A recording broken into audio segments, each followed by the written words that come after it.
Hey guys, welcome back to more relationship family drama stories. In this video, my insane in-laws demand that I give up my disabled kid for adoption, insisting that my kid is bringing shame to the entire family. Let's dive right into the video to see what happened. I love my wife more than anything, but even from the point we were dating, I knew that her parents rubbed me the wrong way. I was not gonna say anything, as it was not my place and they did not say or do anything wrong. Her dad especially, though, made me a little bit uncomfortable as he kept calling me a sap for paying taxes and that I should do what he does in order to avoid it. So what he does is literal fraud and I was not comfortable with that. I dealt with it, but once my wife gave birth, things started to go from bad to worse when it came to her parents. Our son's birth was complicated to say the least, and the aftermath was a bit dramatic for us. So he was born with a birth defect called spina bifida. I won't go into huge details, but basically his spine did not close when being developed and it caused damage. He had severe weakness in his lower half and we were told that he would either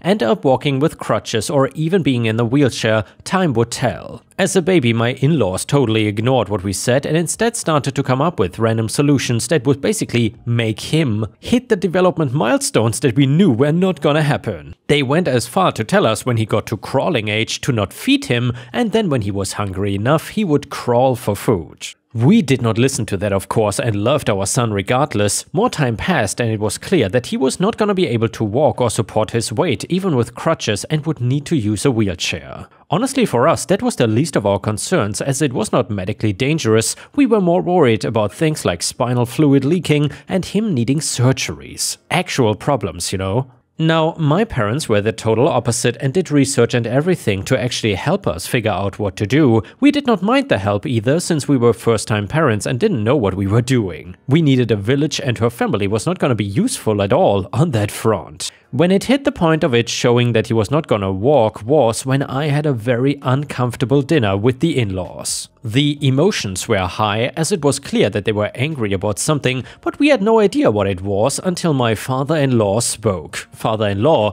"We need to talk about your son." Me: "What about him?" Father-in-law: "It's clear that you didn't do anything to fix him and he's worse." Wife: "The doctors actually think that he's doing okay." Mother-in-law: "Look, he's going to start understanding things soon and we think it's best that you put him up for adoption as soon as possible." I could not believe what I was hearing and the fact that they were able to suggest that so bluntly. Me: "Excuse me?" Father-in-law: "You need to put that child up for adoption. Try again and have a normal one and just let this whole experience leave our minds." Me: "Don't you dare insult my son by calling him abnormal." Mother-in-law: "Oh, come on, look at him. His legs look like noodles. We cannot have that kind of a child in our family." I was furious and I didn't want to hear another word from either one of their mouths. I walked right out and waited in the car for my wife, who came out a few minutes later. She tried to calm me down and not really defend her father, but paint it in a better light. I was not hearing any of it and my wife agreed that we were not gonna put our son up for adoption due to him being disabled. Well, that was not the end, because father-in-law did not know when to quit. He started calling and texting that we were bringing shame onto the family by keeping my son, saying that everybody was gonna judge us and telling us that we were bad parents and it's our fault that he turned out like this. Horrible things to say that left my wife in tears and me wanting to punch his face in. It was actually my parents that calmed us down and reminded us that we were good parents. We took him to the doctors, gave him physical therapy and planned to make a great life for him regardless. We were trying to focus on that instead of her parents, but it came to a boil with what they did next. They called a social worker saying that we were putting him up for adoption and they came for a home visit thinking we were all on the same page. This poor woman was so confused and also had to go through a full investigation because of course he claimed that we were abusing and harming our son as well. She understood and saw that things were fine and signed off that there was no issue and no adoption happening. I was done ignoring this man and I was done playing nice. If he wanted to try and screw up my life, then I was gonna screw up his. I contacted the one government agency that nobody once called on them, the IRS. I told them in specific details about how this guy had spent probably 25 years lying on his taxes and getting away with not paying anything. I threw him under the bus so hard that once it was done, he would need to be scraped up with a shovel. Revenge can be slow, but it did come once they started to investigate. He was suddenly owing like $300,000 to the IRS, and since it was so much money, he was also facing criminal charges, which I didn't know could even happen. My wife was not mad at me either, because after the social worker, she was done with her parents as well. Her mom was still trying to convince her to give the baby up for adoption, along with a new idea of just leaving me with the baby and going to find a new man and try all over again. The last conversation we had with her parents was during the fact that he was getting investigated, and he doubled down with the things he was saying. He told the two of us that we were total failures and brought shame to both sides of the family by having and then keeping a so-called crippled waste of an heir.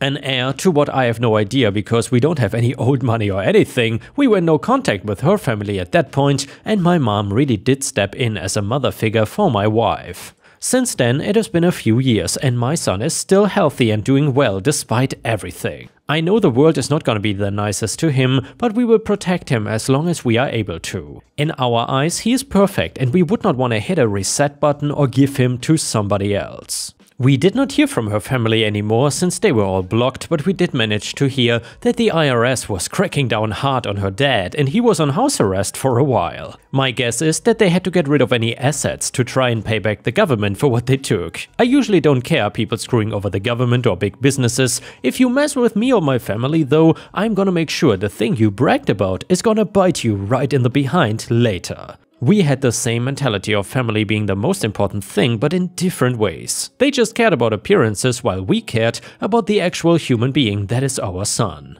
And yeah guys, props to OP for going no contact with this awful family, or at least the mother and father, and then also getting revenge on them. If you would have been in this situation, would you have done the same thing, or would you have just gone no contact without the revenge part? Let me know in the comments, and while you're at it, please don't forget to subscribe to the channel, because we are getting closer and closer to 130,000 subscribers. Thank you so much. The next one is titled, Would I be the a-hole for calling off my engagement after my fiancé basically said that I am not exciting? I, 29 male, know this may sound like a huge overreaction on my part, but my head has been ringing ever since this happened. So I've been engaged to my fiancé, 28 female, for a few months now. We had dated for just shy of 2 years prior to that. It would be cliché to say that everything was going great, but for the most part, it was good. My family really took a liking to her, which was also really great. Now, I've never been the one to think too much about how I am viewed as a partner, but all of that changed recently. I basically overheard her on the phone telling her friend that if she wants to find the one, excitement is not important. She basically said, OP, aka me, is not exciting, but he makes me feel safe, and that's when I realized I wanted to settle down with him. And well, this hit me kind of hard. Reddit. I've read those types of posts before, you know, the whole she goes for bad boys and then settles with a safe schmuck type of thing. But I don't think that's what she meant, so the day after, I just straight up told her that I overheard her talking about me and that I don't understand what she meant by not finding me exciting. She then told me that it's true that she doesn't find me exciting, but that doesn't matter. I honestly felt very hurt. Maybe my ego is fragile. I don't know, but it was a surprise to me because I felt like the way I see myself in my head was colliding with how she sees me, and it made me feel spaced out. I asked her what she means by not finding me exciting, and she didn't seem to know how to even answer that. She could see that I was upset, and as pathetic as this sounds, I made an excuse to leave and said that we'll talk about it later. Ever since then, my head has been spinning. I ride motorcycles, I have tattoos, I go to the gym, I do MMA as a hobby. So how is it that I'm not the exciting guy? I've always seen myself as being that exciting guy. My ex was basically obsessed with me and constantly made it clear that she found me exciting. But my now fiancé does not see me as exciting for whatever reason. I was honestly shocked because I felt my sense of self kind of crumbling, and what made it worse is that I'm excited by her. When I see her, I want to rip her clothes off, so I want to do things, I think about her, etc. But she seemingly does not see me the same way at all. As crazy as this sounds, I've considered calling off the engagement entirely. Am I being crazy here? And yeah, ripe stars, let me know in the comments what you think about this one. If you would be OP, would you also consider calling off the engagement? Or not? Or do you think that OP is overreacting? Either way, someone in the comments said, I think I get her and get your take too, and it can just be some definitions here. Real talk, your sense of being an exciting man is having a motorcycle, some ink, and going to the gym to wrestle? Your idea of being excited is ripping her clothes off? Dude, gonna buy that convertible when you hit 50 or the newish trend and an all-black Jeep with no hardtop? Everything you've posted is honestly rather routine and safe. You wear your insecurities like a light-up name badge in how you describe yourself, by the way, and you don't even see it about yourself. The whole I do manly thing, I am manly and exciting, is kind of funny to see from an outside perspective, probably not funny for you to hear that though. Exciting guys are the idiots who are unpredictable, truly off the wall, and while fun to be around, are not anyone to aspire to be or be with. The guys who keep flipping jobs because they go on adventures, who tiptoe the line of illegal for funsies, who can turn the happy hour into a rave. Exciting for sure, and it doesn't sound like you. And honestly, that is not a bad thing. Being predictable and safe is a good thing. I would encourage you to stop overthinking here. OP then said, but the thing is, I never saw myself as that safe, stable guy. All my exes described me as exciting and clearly saw me that way. That's the self-image I always had of myself, and now I'm suddenly not that guy? I'm going to have to talk to her more about this, but it really feels like the way I view myself has been shattered.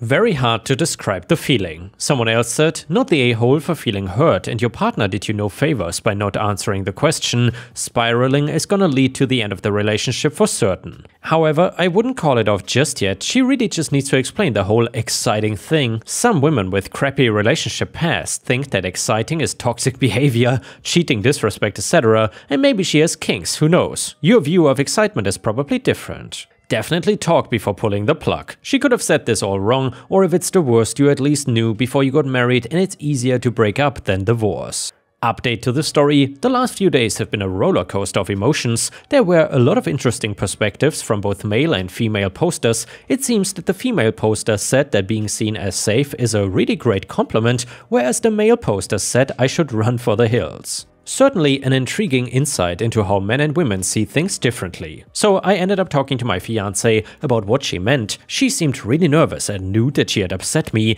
I have to admit I was quite nervous too. It's not easy when your sense of self has crumbled. Learning that you're not seen in the way you think you are is a very tough feeling. I cannot describe it, but it made me feel really fragile. In the truest sense of the word. I started by telling her that I was really upset about her comment because, frankly, I'd always thought I was that exciting guy to her. I told her that in my mind, I was the guy who makes her heart skip a beat. So I had to brace myself and ask again what she meant when she said I was not exciting. She looked like she wanted to cry because I guess she could sense that I was also upset. She said that she didn't want to hurt my feelings, but that I make her feel very safe and secure, and that with me, I'm not exciting in the sense that I don't give her thrills like her exes used to. Man, that hurt, but I was still confused. She was being really vague and not really clear in what she meant. I had to ask again what she meant by thrills, and she just began crying and apologizing. She then tried to hug me, but I again walked out. I seem to do this when things get emotional, so anyway, I decided to take some shrooms and spend the day outside at a nearby lake.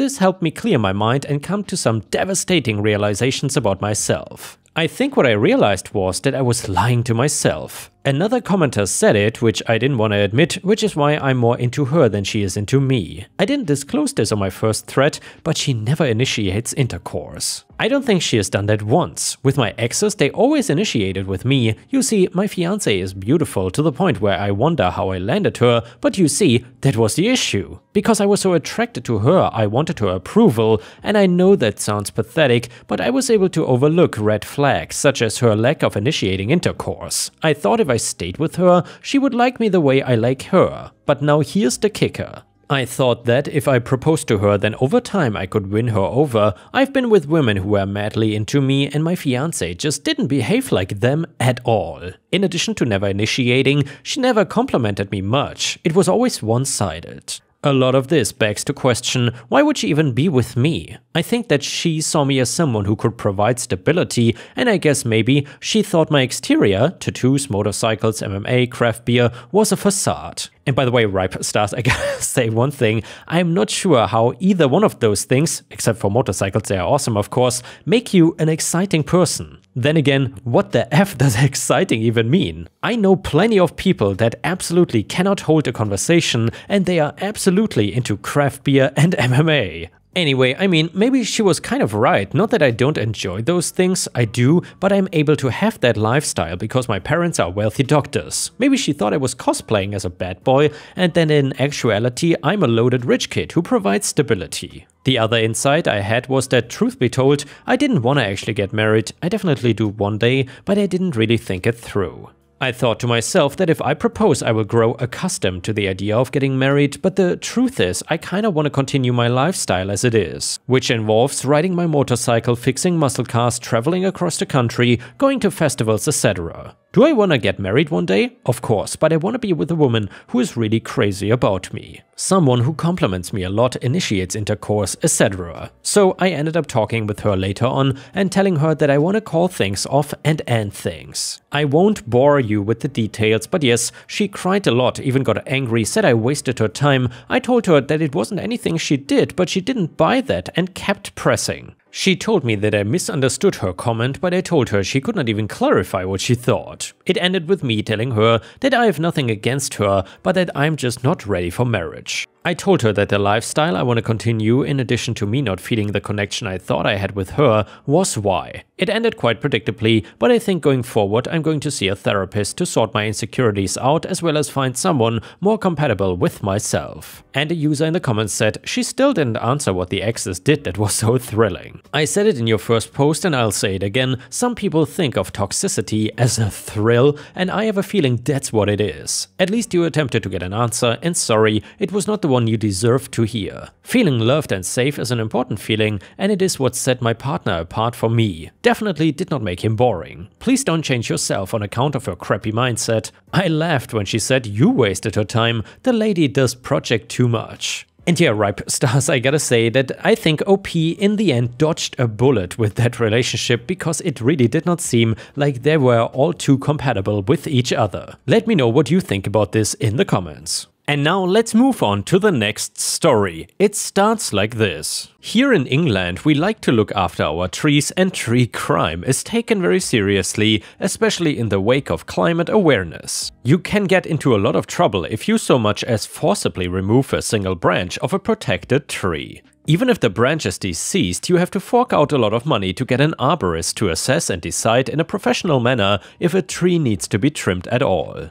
I personally live out in the sticks of the rural Midlands of England, far enough south that not much of the countryside is given over to farming and most landowners own a fair whack of land, a good couple acres or so. At the back of my property there's a rather large oak tree. This thing was huge and ancient. Not only could you build a tree house in there, but you could build a whole tree village. But we were never allowed because it was protected, given how old it was. When I was a kid, my family used to have garden parties by the oak tree at least twice a year. I believe at the time the oak tree was actually on my neighbor's property, but they were good people and they never had a problem with us throwing our garden parties under the oak tree. Time went by, I grew up and sadly my parents passed away. They were old enough that it didn't come as a surprise when their health deteriorated and it was a case of simply waiting for the day to come, though it never made it easy. In their will they left me the house and grounds, which was perfect because I was starting a brood of my own.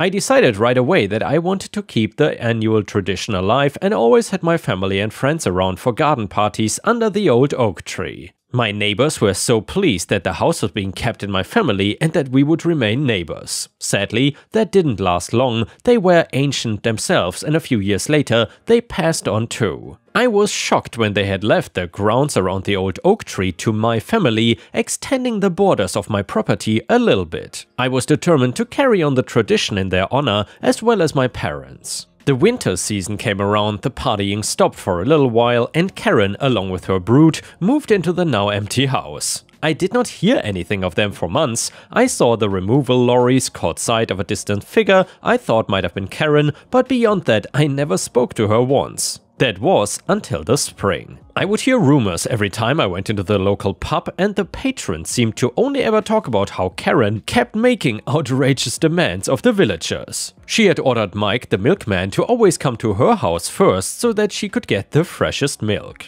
Bill, the plumber, was expected to fix the pipes of the house, and when he refused to give Karen any kind of discount because they were neighbors, she kicked him out of the house and made threats of calling someone else to do his job. I don't think he was all too bothered about that. She expected Trevor to come around with his ride-on mower to mow her back garden just because her husband was too lazy to do it with a conventional mower. She never even offered to pay for petrol or anything. Karen had only been in the area for a few months, and she was already getting on everyone's bad side. When the spring came, it was my turn. She came banging on my door one sunny Sunday afternoon, the first truly warm day we had in months. My kids were out the back playing with their school buddies. I answered the door to a rather red-faced and irate woman with proper big oversprayed hair and a face like a bulldog chewing a wasp. "Do you know your kids are playing around that big tree out back?" she screeches at me in her banshee wail. She didn't even bother to introduce herself or anything. So what? I say, if she was not gonna be polite, why would I? "It's dangerous, you need to tell them to stop." "No," I tell her, "they are kids, they can play where they want in my garden." "Well, I think you will find it is my garden. Tell them to stop or I will phone the police." "Go ahead," I tell her and close the door. I can hear her yelling to herself as I walk away. The police never did get called. They must have laughed at her when she called. It's not like kids climbing a tree is illegal, but with the way things are going in the UK, with health and safety going out of control, it would not surprise me if it was. Another couple months go by, the summer is almost upon us, and it was nearly time for the annual garden party. Karen comes around to knock on my door again. She looked a little less pissed off and more like she was in an undesirable area that she wanted to be out of as quick as possible. "I have some builders coming over to begin construction of a guest house. I would appreciate it if you kept your children away. I don't want them distracting the builders," she tells me all matter-of-factly. It was a fair request, though she was very rude about how she presented it. I said, "Sure, I will tell them to stay away." My second encounter with her was nowhere near as bad as the first, but what was to follow was gonna be by far my worst experience with Karen. So the builders came along with a huge amount of building supplies. I remember thinking that they must be building a whole mansion or something, but I didn't care so much about when she was doing until a couple weeks later when I'm chilling in the living room watching rugby, and I remember hearing building work and getting very irate because it was loud enough to disturb the game. When halftime came, I thought to myself that the sounds of construction I could hear sounded distinctly like a chainsaw or something. When I went out to the kitchen to make a cup of tea and peer out the back window, my eyes went wide and my jaw hit the floor. Karen had begun construction not only on my property, but right where the old oak tree sat, or used to sit, as more than half of it had been trimmed away already. I was furious. I stormed down the garden and asked the builders what they were doing. They told me that they needed to cut back the old oak tree to make room for the guest house, which was to set back up against the tree. Apparently, Karen thought it would give her guest house some sort of character to have a tree growing out the back of it. I get into it a fair bit with the builders, telling them that the tree and 20 meters around it was my property. After an hour, Karen comes out to join in the fray and add her weight to the argument. She must have some sort of sixth sense for dumb arguments. Seeing that I was greatly outnumbered, I had no choice but to retreat for now. She might have won that battle, but I knew I was gonna win the war, so there was no point in getting dragged down to her level. I, of course, called up my lawyer, and over the next couple weeks we made sure that my argument was airtight, bringing up property plans, making sure they were the updated versions to include the area of land I'd been given by my late neighbors, and we discovered something amazing. The old oak tree was protected. Any regular Joe would know that if they spent even just 5 minutes to make sure, but Karen clearly had not. By the time I get a court case together, Karen had already built half the house. The framework was up and the tree was a shadow of its former self. I would avenge the old oak tree and sue Karen into the ground. She literally had no case to make. We only spent a couple hours in court before the judge ruled that Karen had behaved maliciously. The judge fined her as if she had felled the tree entirely, being that there wasn't much of it left. He deemed it appropriate, and she was also fined for conducting the work without a license and ordered to replace all the trees she had destroyed. It was only one, but it was a big one.